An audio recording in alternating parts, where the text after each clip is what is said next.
Kisah seorang pemuda yang selalu membaca solawat untuk baginda Nabi Muhammad SAW. Betapa cintanya Rasulullah kepada umatnya tiada pandang bulu.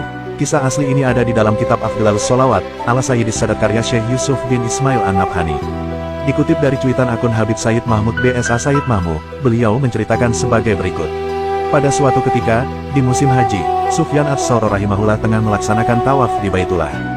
Ketika itu Sufyan melihat seorang lelaki yang selalu membaca solawat setiap ia melangkahkan kaki. Sufyan lalu menghampiri laki-laki tersebut, dan menegurnya, "Wah, kalau begini Anda telah meninggalkan bacaan tasbih dan tahlil. Anda hanya terfokus pada solawat untuk Nabi SAW saja. Apa alasan Anda melakukan amalan ini?" Laki-laki itu kemudian balik bertanya kepada Sufyan, "Siapakah Anda ini?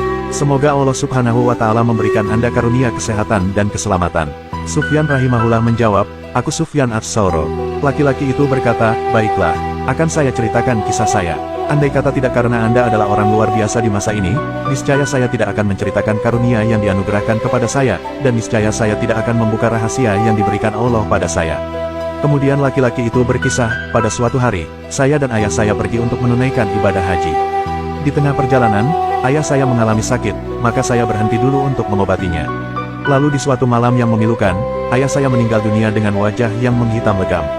Innalillahi wa inna ilaihi rajiun, ayahku telah meninggal dengan wajah yang menghitam," ujar saya dalam hati. Saya merasa sangat sedih sekali menyaksikan keadaannya. Lalu saya mengambil selembar kain dan menutupi wajahnya. Saya begitu larut dalam kesedihan dan terus memikirkan, apa yang akan dikatakan orang-orang jika melihat wajah ayah saya yang hitam legam. Dalam keadaan seperti itu, saya diserang kantuk dan jatuh tertidur. Tiba-tiba saya bermimpi melihat seorang laki-laki yang sangat tampan. Belum pernah saya melihat laki-laki setampan itu seumur hidup saya. Pakaiannya begitu bersih dan dari tubuhnya tercium aroma yang sangat harum, bukan seperti wewangian biasa. Kemudian laki-laki itu melangkah menuju jasad ayah saya dan membuka kain penutup wajahnya. Lalu laki-laki itu mengusapkan telapak tangannya ke wajah ayah saya. Maka tiba-tiba saja wajah ayah saya menjadi putih bersinar-sinar. Ketika laki-laki itu hendak beranjak pergi, saya memegang bajunya dan bertanya, "Wahai hamba Allah, siapakah Anda, yang telah dikaruniai Allah Subhanahu wa Ta'ala untuk menyelamatkan ayah saya dan melenyapkan kegundahan di hati saya?" Laki-laki itu lalu menjawab, "Tidakkah kamu mengenalku? Aku adalah Muhammad bin Abdullah, yang mendapat wahyu Al-Quran. Ketahuilah, ayahmu semasa hidupnya adalah orang yang selalu mengikuti hawa nafsunya. Akan tetapi, ia banyak membaca solawat untukku. Ketika kematian menghampirinya, ia meminta pertolonganku. Aku banyak menolong orang yang banyak membaca solawat untukku.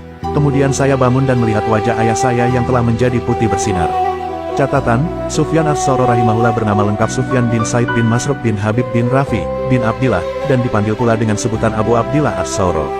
Dia lahir di Kufah pada tahun 96 atau yang bertepatan dengan tahun 716 dan wafat di Basrah pada bulan Syaban tahun 161 bertepatan dengan tahun 778 Dia tercatat sebagai adalah salah seorang tokoh ulama di masanya, imam dalam bidang hadits juga bidang keilmuan lainnya, terkenal juga sebagai pribadi yang wara, zuhud, dan ahli fikih.